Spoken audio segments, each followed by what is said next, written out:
오늘부터 빈그릇 묵상 아침 큐티는 누가복음 말씀을 가지고 은혜를 나누고자 합니다. 지난번 히브리서 묵상에 이어서 또 큐티 스쿨에 이어서 어떤 말씀을 나누면 좋을까 고민하다가 예수님의 생애를 기록한 복음서를 한번 나누면 좋겠다는 생각을 하게 됐습니다. 영상을 매일 올릴 수 있을지는 잘 모르겠지만 최선을 다해 한번 해보도록 하겠습니다. 월요일부터 금요일까지 7분에서 10분 정도 되는 영상을 올리고 함께 말씀을 묵상하고 또 삶에 적용해가는 그런 시간이 되기를 바랍니다. 오늘은 첫 시간이어서요. 누가복음 개요를 함께 설명드리기 때문에 오늘은 조금 영상이 길 수도 있을 것 같아요. 말씀에 들어가기 전에 누가복음의 개요를 먼저 살펴보면 본문 이해에 도움이 될 것 같습니다. 성경을 처음 읽는 분들은 복음서를 읽다 보면 한번 읽었던 예수님의 이야기가 여기에도 나오고 또 저기에도 나오고 그래서 당황하는 경우가 있습니다. 예수님의 삶과 죽음을 다룬 성경을 복음서라고 하는데 성경에는 총 4권의 복음서가 있고요. 각 복음서는 서로 다른 저자가 다른 시기에 기록한 책입니다. 일반적으로는 4복음서 가운데 마가복음이 제일 먼저 기록된 것으로 보고요. 마태와 누가복음이 그 다음, 그리고 요한복음이 제일 마지막에 기록되었을 것으로 봅니다. 특이한 것은 4개의 복음서가 예수님을 동일하게 기록하고 있는 것처럼 보이지만 서로 관점이 다 다르고 또 어떤 독자를 대상으로 한 것인가도 다 다르다고 하는 겁니다. 자세하게 다는 다룰 수 없지만 일반적으로 마태복음은 유대인을 대상으로 기록했다고 봅니다. 마태복음을 읽을 사람이 유대인이라고 하는 것을 전제로 기록했다는 거죠. 이 마태복음에서 바라본 예수님은 그래서 구약에서 예언된 바로 그 메시아입니다. 그래서 예수님이 구약에서 예언한 그분이다라고 하는 것을 강조하기 위해 구약을 많이 언급하는 것이 마태복음의 특징입니다. 유대인들을 대상으로 하니까 그런 접근이 훨씬 더 예수님을 잘 설명할 수 있다는 거죠. 마가복음은 로마인들을 대상으로 한 책이라고 봅니다.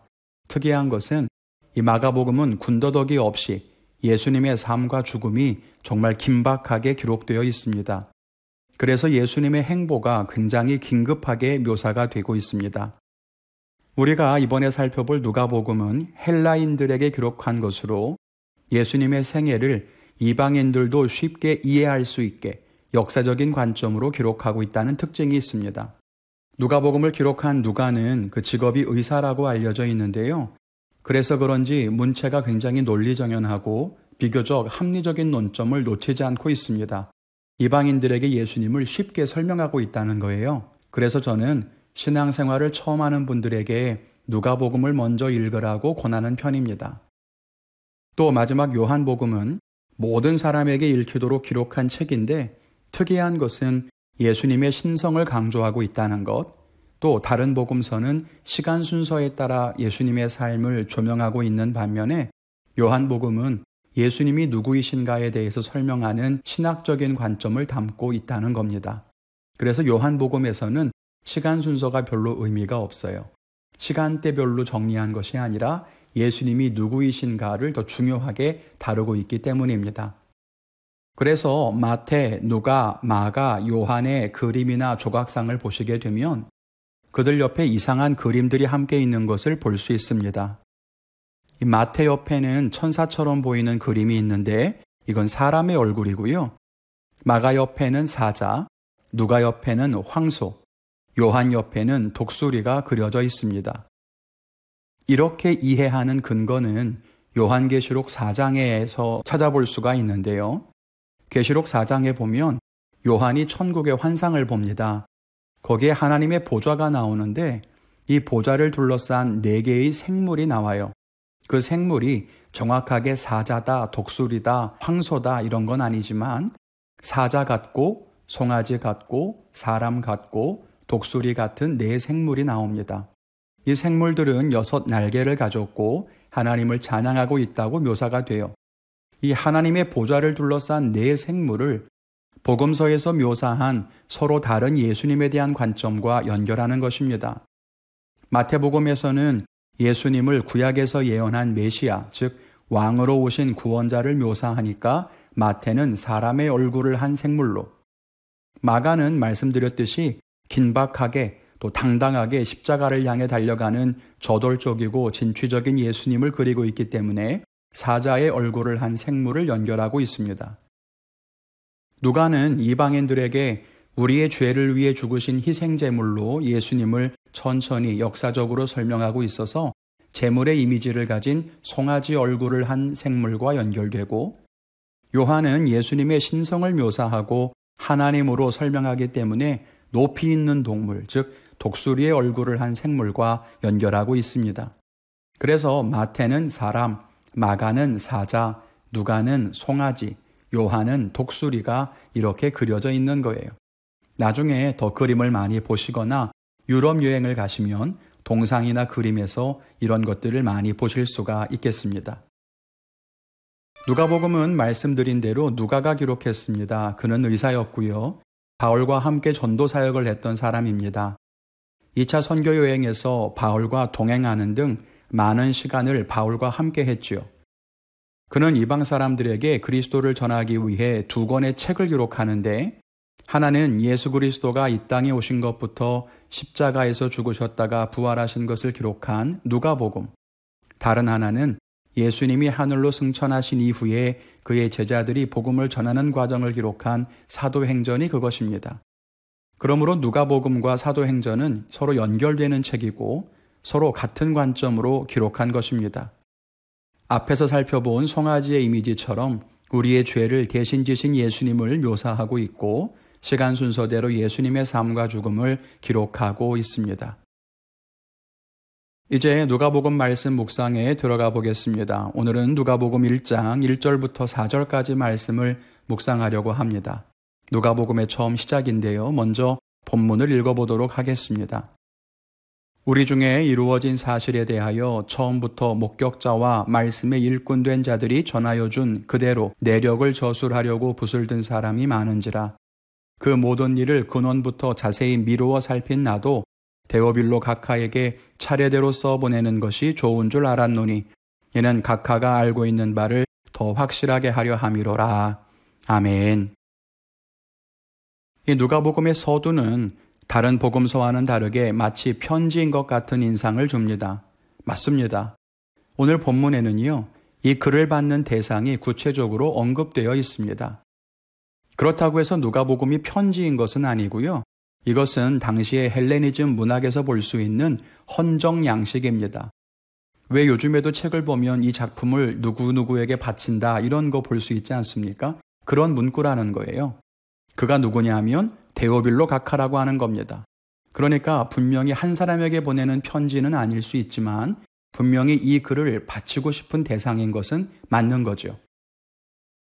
그런데 이 데오빌로가 누구인가에 대해서는 많은 이야기가 있습니다. 이 데오빌로라고 하는 뜻은 하나님의 친구라는 의미를 담고 있습니다. 그래서 어떤 사람은 이것이 특정 개인이 아니라 믿음을 가진 성도를 총칭하는 것이 아니겠느냐 이렇게 보기도 합니다. 또 어떤 사람은 데오빌로라고 하는 이름이 세례명처럼 어떤 본명이 아닌 또 다른 호칭일 것이다 보는 사람도 있어요.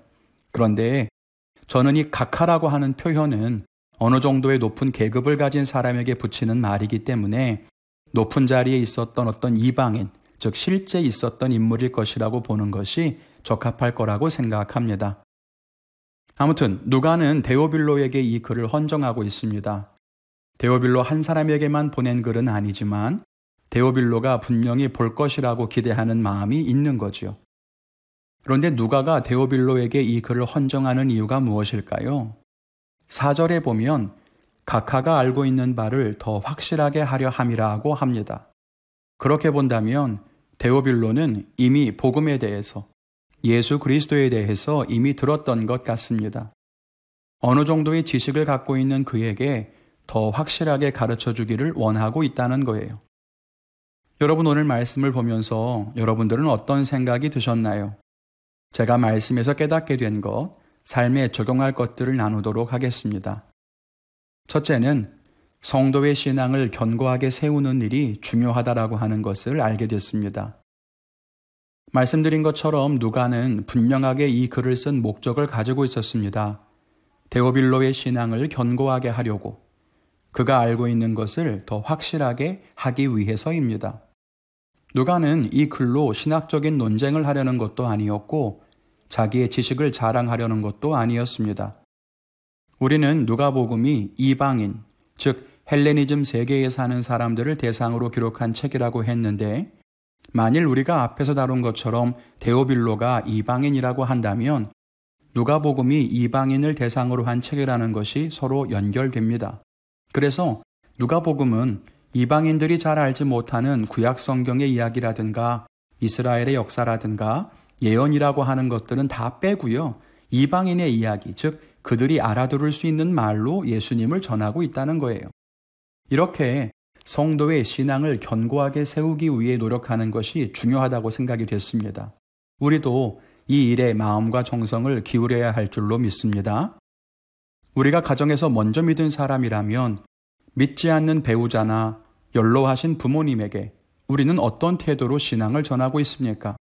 우리 자녀들에게는 어떻게 신앙을 가르치고 있나요? 오늘 누가가 이방인의 시각에 맞추어서 복음을 쉽게 가르치는 것처럼 상대방의 신앙을 더욱 확실하게 하기 위해 낮은 자세로 겸손하지만 분명한 신앙의 가르침을 전하고 있는가 저 스스로에게 물어보게 됐습니다. 태도는 낮고 겸손하게, 가르침은 상대방의 입장에서 쉽고 분명하게, 그리고 마음은 간절함과 열심을 가지고 믿음을 세워주는 것이 먼저 믿은 우리들의 삶의 모습이 아니겠나는 생각이 들었습니다. 둘째는 구체적인 전도의 대상을 갖고 있는가라고 하는 거예요. 오늘 누가복음의 첫 단락에서 깨닫게 되는 것은 누가가 품은 신앙의 대상이 분명하다는 것이었습니다. 내가 누구에게 예수를 전할 것인가, 누구를 대상으로 이 글을 쓸 것인가가 분명했다는 거죠. 이것이 우리와 다른 점이라고 생각이 됐습니다. 우리는 하나님께서 사랑해야 한다라고 하시면 사랑해야지. 전도하라라고 하시면 전도해야지. 용서하라라고 하시면 용서해야 되겠구나. 그렇게 생각만 하지 구체적으로 실천하지 못할 때가 많죠. 왜 그런가 생각해 보니까 그것을 누구에게 실천할지를 정하지 않기 때문은 아니겠는가 생각이 들었어요. 누가가 데오빌로를 목표로 삼았기 때문에 그에 맞는 방향성이 결정될 수 있었습니다. 그리고 그것을 실천할 수 있었다고 생각이 됩니다. 우리들에게도 이런 신앙의 목표, 신앙생활의 대상이 구체적이고 분명하게 세워져야 할 것 같습니다. 막연하고 일반적인 결단으로는 결국 흐지부지 되고 만다는 거예요. 오늘 2절에 보면 누가가 말하기를 처음부터 예수님을 목격했던 자가 많고 말씀의 일꾼 되어 그리스도를 전하기 위해 붓을 든 사람이 많이 있다고 합니다. 이미 예수님에 대한 증언과 글은 차고 넘쳐요. 그런데 왜 누가가 자신도 붓을 들었느냐 하면 데오빌로에게 맞게 그리스도를 전할 필요가 있었기 때문이라는 겁니다. 지금 이 시대에도 말씀은 많습니다. 지금 이 시대에 말씀 영상도 많고요. 신앙교육도 좋은 게 너무나 많아요. 그런데 왜 제가 또 이렇게 영상을 만들고 묵상을 나눕니까? 우리 성도님들에게 맞는 신앙교육과 나눔이 필요하다고 생각했기 때문입니다. 제가 여러분과 함께 신앙생활하면서 알게 된 여러분의 상황, 또 여러분의 믿음, 거기에 맞는 적당한 말씀과 신앙교육을 전해드려야 할 필요가 있기 때문에 저도 매일 펜을 드는 거죠. 마찬가지라고 하는 거예요. 전도하는 사람이 많은데 왜 내가? 사랑하고 섬기는 사람이 많은데 왜 내가 해야 되느냐? 우리가 사랑하는 가족을 나만큼 아는 사람이 없기 때문이에요. 내 친구의 아픔을 나만큼 이해하는 사람이 없기 때문이죠.